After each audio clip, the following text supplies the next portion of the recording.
Let's take a closer look at how Automower intelligent mapping technology enables zone control that lets you cut your lawn to perfection in a step-to-step guide. The first phase is the data collection phase, where Automower moves across the lawn to collect data using sensors and GPS, dividing the garden into a square grid. Each 30 by 30 centimeter square contains data detailing collisions and slopes. Upon returning to the charging station, the data is uploaded.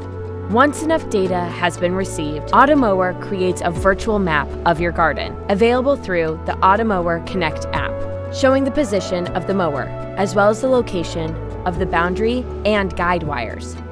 Through the Automower Connect app, you can create and name work areas on the map, applying custom time schedules and cutting heights to each area. It is also possible to create stay-out zones, into which Automower will not go. With Automower Zone Control, you'll be able to create a lawn closer to your vision than ever before.